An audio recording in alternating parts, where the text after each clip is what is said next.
Hey everyone, Techni here with a hot off the press gaming mouse review. And the mouse we have today is the Endgame Gear XM1 gaming mouse. This thing comes in at 70 grams. It is just, wow, I really think we have a winner here. Now real quick, while I was shopping for this mouse, I'm going to show you one other thing, if you don't mind me taking a second of your time. Y'all got to check out this mouse pad I just scooped up. I was shopping for this mouse, you know what I mean? Came across this mouse pad as well. I mean, check this thing out. Just look at this.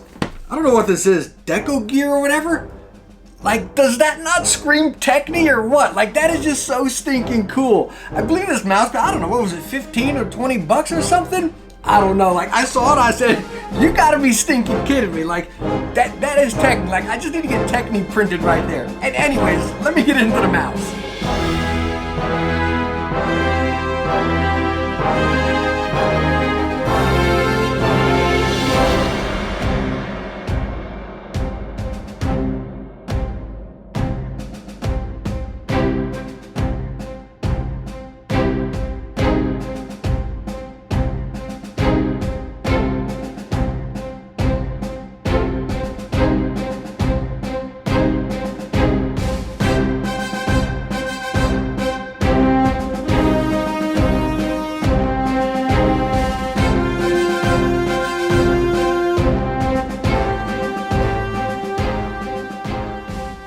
Alright, so we are now using the Endgame Gear software, and I love this. It's simple and it's straight to the point, right? Adjust your buttons right over here. Nothing crazy. Go over here to your sensor. You can adjust your DPI in increments of 50, and these colors right here are for that light on the bottom of the mouse where you change your DPI color right there. As you see, again, I got mine at 500 right there just so I never accidentally put it on the wrong one by any means. You got your lift off distance right here, which you can change. Bam, set it to default. Hit apply. Over here, update your mouse if there is a new firmware update up.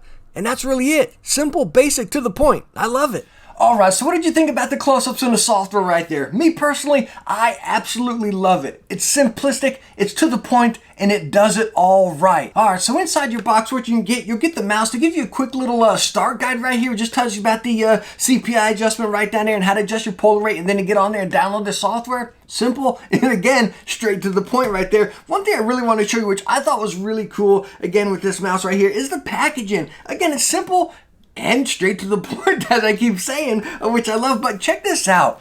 All this foam right here, and this guy is just sat right in the middle right there, and they also have a nice piece of foam right on top of it right there. I mean, this guy is not going to get dinged up in shipment. Now, this mouse does use the PMW 3389 sensor. Now, with me and sensors, I've only had one mouse I've ever tested that had a bad sensor in it, and I can notice it. I played a lot of Battlefield and Apex, actually tons of Battlefield, you know, with this mouse right here, and let me tell you what, it was spot on. Probably some of the best Battlefield I've played in a while, you know, it's pretty good when I go positive, to be honest with you. Now, they also state they have 1 millisecond analog technology switches right here. I'm not too sure what that means or what that does, but anyways, they say it's a 1 millisecond response right there, so you never have any misfires or misclicks or anything like that. Again, it's spot on for me. I don't notice anything different from this mouse over here to this mouse over here to this guy, you know what I mean?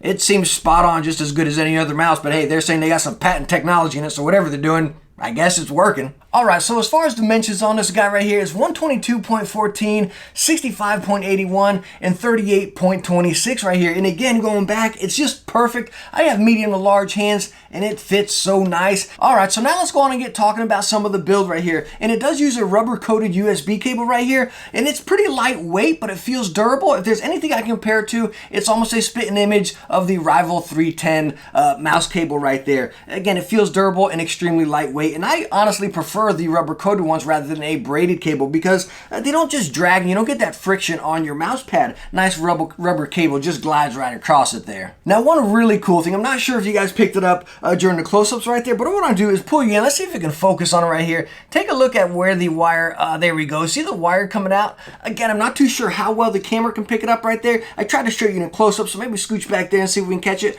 But anyways, it shoots up. Like, it's noticeably that the wire goes up right there. And the cool thing is the little, I don't know what you call it, nub or bracket, whatever, coming out of there, you know, it's really short. A lot of the mice that do this, they're pretty long, so then that little deal will just start bending on down. This is pretty stinking firm right there, so it's not going to stretch down on you or anything. Again, when you set it right there, your cable goes out, and it's just, That's such a cool touch right there, because again, I've seen so many other mice try to make it go up, but it's so long that it just bends down right there. This thing's so firm and it's not go down, so you're not gonna get any of that cable drag on you. Now also on the bottom of the mouse right here, you do have that little button, and that's how you change your DPI. And again, it cycles throughout those colors as we saw in the software right there. If you wanna change the polling rate, you hold it down and it'll change it that way. But I love how it's kind of hidden on the bottom. It's not up top. You don't get any accidental presses or anything. Now one other thing on the bottom of the mouse here that I gotta point out, because this was the experience I had with the mouse. As you can see, that little blank shiny black spot right there, that's where they had the sticker and they had a serial number right there. Now my sticker was kind of offset a little bit and it kind of poked up over the side right over here, and I kind of felt it just a very mild pinch whenever I was playing, so I just went in there and peeled it off. And again, you get no friction like this or anything like that, but again, that was probably just maybe the one I got. So anyways, again, I just peeled it off and I'm all set. Now talking more about the build right there, we'll talk about that weight at 70 grams, and let me tell you what, it is balanced. It's not tail heavy, front heavy or anything. Again, it's just truly balanced across the entire mouse, and it just feels fantastic when you're playing. And the cool thing about it, there's no rattle whatsoever. And when you clank it down, it sounds incredibly solid. It's not, you don't hear all this clanking in there. It feels like a complete solid unit. Now talking that 70 gram weight right there, there's a few things right off the bat that you can notice how they reduce the weight. Number one, there's no RGB, which me personally, I'm completely fine with, I can care less about it. This thing is so sleek and it just looks professional. I just love the way it looks. It's simplistic and again, straight to the point, which is doing all of that right, The other thing is the side right here, the little grips, there are no rubber grips or anything on it, but it has that soft coat texture on it, you know what I mean? And honestly, I got into some heated moments of Battlefield, and I played for quite a while again, you know what I mean? And my hands never slipped around on it at all. It's like the grooves right around here are just perfect. They grip your fingers right into it. All right, so now let me go on and give you a quick sound test, and then we're going to talk about a couple of other features with the buttons and stuff. And there's a few things that maybe my personal preference that I don't like on this. But anyways, let me give you the sound test first.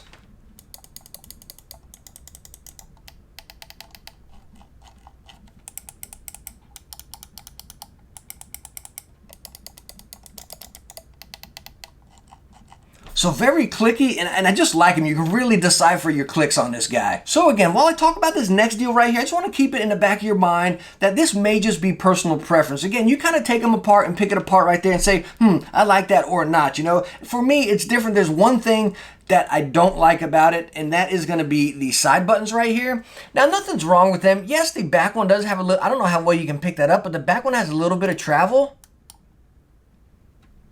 before it registers the click, as you can see. When the front one's pretty much right there. Again, that's so minor, like it never even messed me up while in game. What did mess me up, and again, the one thing I don't like about the mouse is the side button location right here. So majority of the time, a palm gripper, and again, this mouse really sits nice in the palm right there. That humps a little bit further to the back, and it's just, I mean, it's nice. But anyways, so we have our side buttons there. As you can see, this is how I usually hold my mouse. I don't know how well you guys can pick that up. But anyways, I like going from here with my little knuckle and rotating back and forth to get my side buttons. But to get a nice palm grip on this one, my knuckle is almost right towards the front one. I don't know how well you guys can pick that up. But anyways, it almost makes me go into a claw grip to be able to get that second button back there. So if it was my choice, I'd like the buttons to be up just a squeeze. I'm talking just a squeeze. Oh man, this would have been perfect. It might have made me pack up my 310. Yeah, that perfect, right? So again, let's put that as personal preference because I have medium and large hands. If you have medium hands, I think this is going to be perfect for you as far as the button placement and everything. Now, the other thing as far as the buttons, that was just different for me and it felt weird. Again, after playing with it for a while, I was completely used to it. But right out of the box and getting on it, I was just like, all right, this is a little bit different. I gotta get used to this, right? And that's the front buttons. As you can see right here, there's no finger grooves. It almost just slopes down right here, right? And again, when I straight out the box and I started playing, I'm like, well, all right, my fingers are just kind of sliding out there, you know what I mean? So it was kind of weird at first, but again, I got used to it. I kind of kept my fingers in a little bit more rather than out, And again, I didn't, it didn't bother me by any means. It took me a couple rounds just to get used to it. And after that, I was just like, okay, whatever. And one other thing that's a little bit different for me is the scroll wheel is a little bit more out there. I like mine to be a little bit more flush. But again, this one is kind of out there. So again, take those points right there and kind of pick them apart and you decide, hey, do you like them or not? Again, the side button placement, I go with medium hands and you're going to be perfect. Me with larger hands, again, if they were scooched a little bit forward, holy smokes, this would be my daily mouse right here, you know what I mean? Again, the top button's up here without the finger grooves. Give it a few rounds and you'll be used to it. As far as the scroll wheel, that's me just being picky, saying I like my low profile. But again, going back onto that grip right there where I say I palm grip, and it just fits perfect right there. You know, it feels a little bit shorter, honestly, than the majority of my mice. But again, that hump is so far back that it just fits in there just so nice. It really does. Again, the biggest complaint, and I can't stress it enough, is that side button right there. I wish they were scooched up. But again, as you saw in the close-ups, I mean, just check out that little side right there, how it goes in and then it swoops up a little bit, and you have plenty of space right there, so your fingers just fit on it perfect. They're not sliding off. You're not trying to crank them up or anything like that. I can't stress it enough. Like, I highly recommend you scooping this mouse up and giving it a shot. Like, this is almost like the little unheard of mouse right here. None of this hype, probably because it doesn't have honeycomb. You know what I mean? You know what I'm talking about, right? But I highly recommend you giving this mouse a shot here. You're talking 59 bucks. This might be the best lightweight mouse I have tried yet. But again, me saying it's the best lightweight mouse I have tried yet, again, what I want you to do is go through this review, kind of pick the things apart, and you decipher, hey, do you like that feature or not? And so on and so forth down through the road, you know? Again, me personally, I'm all about that build and that value that you're getting with the product and, you know, how it performs rather than, oh, hey, does it look really good? Don't get me wrong, I really like my stuff to look good, so don't catch me there, right? You know, a little RGB doesn't hurt every now and then, you know what I mean? But again, you're not paying for it here. You're paying for a really solid unit and you're getting quality and you're getting your 60 bucks worth. And I think that's where this mouse really shines. You're not buying any fluff. You're getting what you pay for. A 70-gram, lightweight, quality built mouse. This is it. So hey, let me know down in the comments, do you own this XM1 right here? You're looking at picking it up? What do you think about it, you know? I think it's definitely worth a try and scoop up because I think you're gonna be pretty stinking happy with this thing. Again, I think this might be the best lightweight mouse I have tested yet. Again, as far as dollar and value and quality that you're getting with it, I give it a complete win. But hey, thank you so much for stopping by and watching this one. I highly appreciate it. If you enjoyed it, hit that thumbs up and don't forget to subscribe for some future tech videos. Hey, I hope I catch you in the next one. Bye now. Gosh, this was such a hard video to do because me just talking about it just made me want to go use it more and more. Like, I just want to go play Battlefield. I don't know why I'm still sitting here on the camera. I don't know why. I'm going to play more Battlefield.